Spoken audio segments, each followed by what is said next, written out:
מי שמכיר אותי יודע שיש לי אהבה גדולה לנוסטלגיה ולרטרו.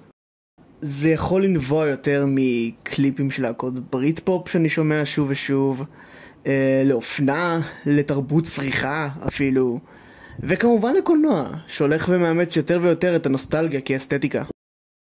אבל לפי דבריו של פרדריק ג'יימסון בספרו The Postmodernism, or the Cultural Logic of Late Capitalism, נאמר: נוסטלגיה היא איננה מילה המספקת לחלוטין.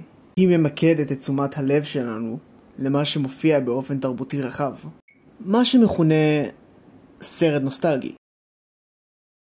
אבל כיצד זה מתבצע בקולנוע המודרני? לצורך מחקר לקחתי 2 סרטי אימה מהתקופה האחרונה הלוקחים את הנוסטלגיה כאסתטיקה.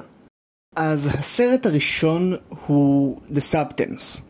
זהו סרט על רקדנית אירובי שהייתה בעצם כוכבת הוליווד זוכת אוסקר, שעם הזמן גם נתנה למשבר היופי להשפיע עליה וניסתה נסיוב שיצעיר אותה. ומשם היא מפתחת מפלצת חדשה בשם סו.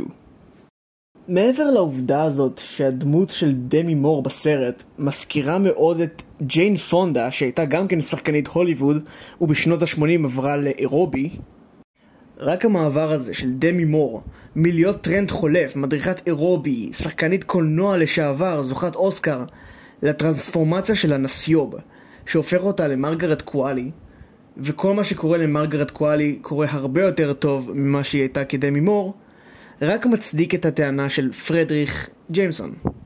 אם הזכרתי קודם את הסבתא הזקנה הזאת ג'יין פונדה, אני אקח אותה כדוגמה הפעם. התוכנית של ג'יין פונדה, של האירובי שלה, שודרה בשנות ה-80 בטלוויזיה האמריקאית. אבל אם ניקח לצד התוכנית של ג'יין פונדה סדרות של ערוץ דיסני כמו Shake It Up, אז סיכויים ש-Shake It Up יתפוס יותר קל מאשר ג'יין פונדה הם גדולים יותר. בגלל ש-Shake It Up היא תוכנית שיצאה בשנות 2000 לעומת ג'יין פונדה שהתוכנית שלה הייתה בשנות ה-80, דעת הקהל ילך יותר על Shake It Up כי הוא ילך על משהו יותר רלוונטי וטרנדי לעומת נוסטלגי וישן. שוב, מה שאמר ג'יימסון. ובמעבר חד ובלי עיכובים בואו נעבור לסרט פרל.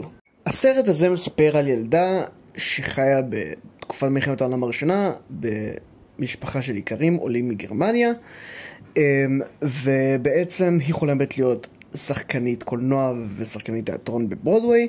המשפחה שלה מנסה לעצור אותה, אך היא רוצחת אותם ויוצרת את המפלצת שהיא. עכשיו, במקרה של פרל יש דמיון וחוסר דמיון ל-The Substance. נתחיל רק מהחוסר דמיון כי זה יהיה קצר. הפעם הגיבורה היא לא מדריכת אירובי משנות ה-80, אלא דמות האישה בסרטי הטכניקולור של שנות ה-30-40. בכלל הדמות הזאת של פרל מאוד מזכירה את הדמות הראשית מהסרט צלילי המוזיקה. אך הדמיון שיש בין שני הסרטים האלו, פרל ו-The Substance, זה ששניהם עוסקים בסטנדרט היופי, במה החברה תדחה ומה החברה תקבל. אצל פרל זה נובע כך: ההורים שלה לא רוצים שהיא תהיה שחקנית ושתהיה כנועה עליהם בחווה. היא לא עוברת אודישן, ובסוף היא הורגת את הבחורה הבלונדינית שהתקבלה למחזה. אז אם נסכם הכל, גם ממה שאמרתי The Substance, גם מפרל וגם מהציטוט של פרדריך ג'יימסון, ניתן להבין שהשימוש בנוסטלגיה פוסט מודרנית היא נועדה בעצם כדי להציג מציאות של פער בין מה שטרנדי למה שישן, ולבין מאבק של הדמות שלנו דרך הסיטואציה.